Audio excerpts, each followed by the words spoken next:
छुट्टियों से पहले मैंने आपको वर्ण या अक्षर के बारे में पढ़ाया था, है ना। वर्ण या अक्षर के कितने भेद होते हैं? 2 भेद होते हैं। नंबर 1 स्वर, नंबर 2 व्यंजन। स्वर और व्यंजन। स्वर और व्यंजन को मिलाकर के हिंदी वर्णमाला में कुल कितने अक्षर होते हैं? 44 बताया था। कितना बताया था मैंने? 52। ठीक बोल रहा है, लेकिन 52 का बात है। पहले मूल अक्षर होते हैं, वो होते हैं 44। मूल अक्षर कितने होते हैं? 44। ठीक है, उसमें से 11 तो स्वर हो गए, ठीक है, और 33 क्या हो गए? व्यंजन हो गए। 33 क्या हो गए? व्यंजन हो गए। उनमें से जो है टोटल अगर बात करें हिंदी के अक्षरों की तो टोटल कितने होते हैं? 52 होते हैं। कितने होते हैं? 52 होते हैं। ठीक, और स्वर कितने हो गए? 11 हो गए। उसमें 2 क्या हो गए? अयोगवा हो गए। 2 अयोगवा। अयोगवा कौन कौन है? अंग और अह। वेरी गुड, अंग और अह। तो 11 तो कितना हो गया? 13 हो गया। उसके बाद अगर व्यंजन की बात करें तो 33 तो क्या हो गए? व्यंजन हो गए। मूल व्यंजन 33 हो गए। उसके बाद संयुक्त अक्षर होते हैं। संयुक्त अक्षर कौन कौन होते हैं?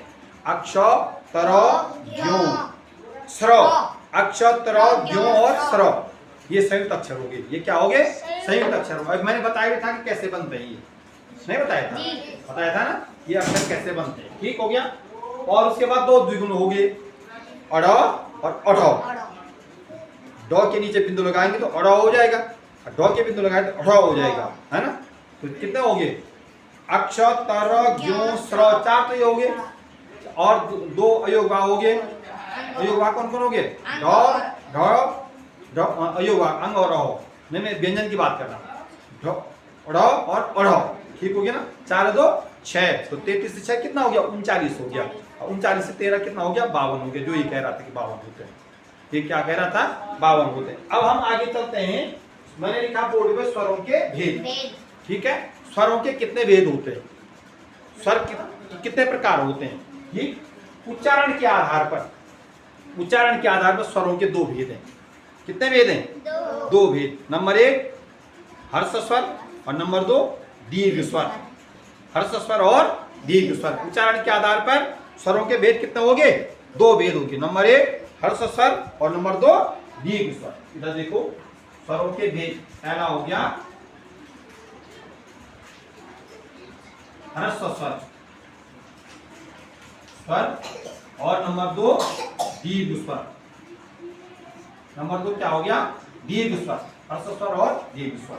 ठीक है, अब इनको कैसे हम वो करेंगे? हर्ष स्वर और दीर्घ स्वर को हम किस प्रकार से, तो कितने भेद बताए?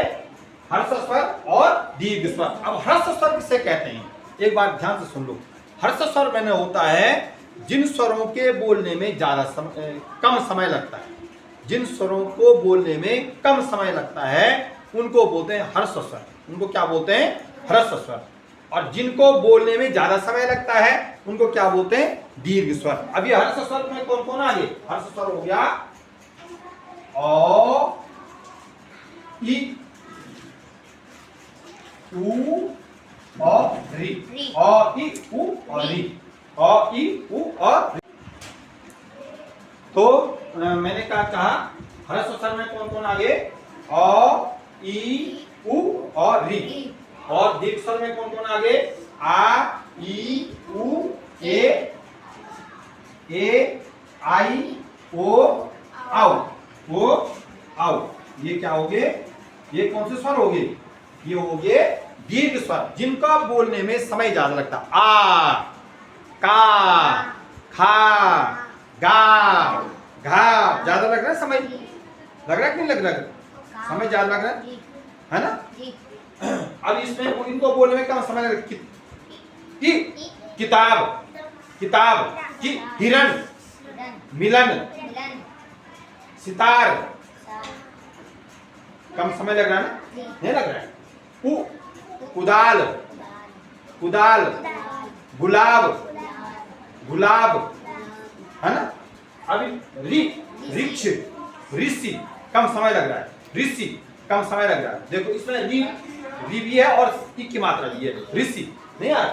अभी मैं देखो आ की मात्रा में आज, काज, माप, माता, ज्यादा समय लग रहा है। ई की मात्रा है। मीरा, हीरा, जीरा। ज्यादा समय लग रहा है ना।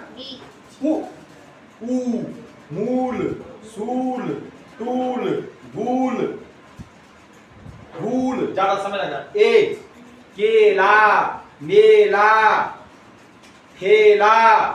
आई की मात्रा, आई की मात्रा। कैकेयी, कैसा, मैना, मैना। ठीक।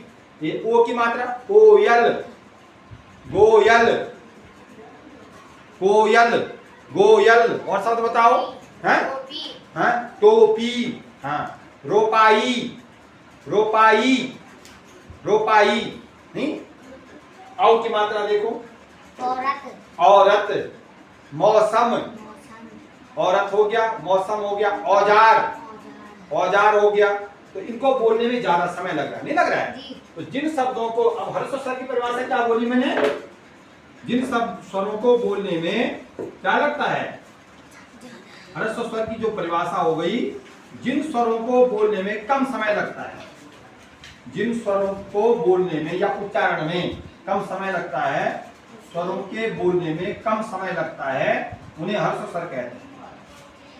बोलने में कम समय लगता है, कम समय लगता है, उन्हें क्या बोलते हैं? ह्रस्व स्वर कहते हैं। और जिन स्वरों को बोलने में ज्यादा समय लगता है, उनको दीर्घ स्वर कहते हैं। जिन स्वरों के उच्चारण में ज्यादा समय लगता है, या जिन स्वरों के बोलने में, जिन स्वरों के बोलने में अधिक समय लगता है, बोलने में अधिक समय लगता है, उन्हें क्या कहते हैं? अधिक समय लगता है, समय लगता है, उन्हें क्या बोलते हैं? दीर्घ स्वर कहते हैं। लगता है, उन्हें दीर्घ स्वर कहते हैं। कैसे स्वर कहते हैं उनको? दीर्घ स्वर कहते हैं। समझ में आया? और स्वर किसे कहते हैं? हैं? स्वर, स्वर किसे कहते हैं? व्यंजन किसे कहते हैं? स्वर किसे कहते हैं? व्यंजन जिनके बोलने में स्वरों की सहायता ली जाती है, उन्हें कहते हैं व्यंजन। जिनके बोलने में किसकी स्वरों की सहायता ली जाती है, उन्हें क्या कहते हैं? व्यंजन कहते हैं। ठीक है। और जिनको बोलने में किसी दूसरे वर्ण की सहायता नहीं ली जाती है, जिनके जो बिना दूसरे वर्ण की सहायता के बोला जाए, जिनको बोलने में किसी वर्ण की सहायता नहीं ली जाती है, उसको हम क्या बोलते हैं? स्वर कहते हैं। और जिसको बोलने में किसी दूसरे वर्ण की सहायता ली जाती है, उसको व्यंजन कहते हैं। जैसे व्यंजन क है ना, क, अब बोलने में दूसरे वर्ण की सहायता ली जाती है, क पूरा नहीं होता, ये क आधा होता है। धन अ बराबर क्या हो गया? क हो गया, क हो गया। आधा क धन अ बराबर क्या हो गया? पूरा क। तो ये इसको बोलने में किसकी सहायता ली जा रही है? स्वर की सहायता ली जा रही है। और स्वरों को बोलने में जो किसी दूसरे वर्ण की सहायता नहीं ली जाती है। जैसे अ सीधे हो गया, आ कोई दूसरा, इसके टुकड़े नहीं किए जा सकते, इसे टुकड़े नहीं किए जा सकते। समझ में आ गया? सीधी सीधी बात है कि हम स्वर के क्या नहीं कर सकते हैं? टुकड़े नहीं कर सकते हैं। और जबकि हम व्यंजन जो है स्वरों की सहायता से बोला जाता है। ठीक है। व्यंजन किसकी सहायता से बोला जाता है? स्वरों की सहायता से बोला जाता है। तो समझ में आ गया? हम हर्ष स्वर किसे कहते हैं? दीर्घ स्वर किसे कहते हैं? स्वर किसे कहते हैं? व्यंजन किसे कहते हैं? व्यंजन भी समझ में आ जाना चाहिए। व्यंजन किसे कहते हैं? जिनको बोलने में स्वरों की सहायता ली जाती है, उनको हम व्यंजन कहते हैं।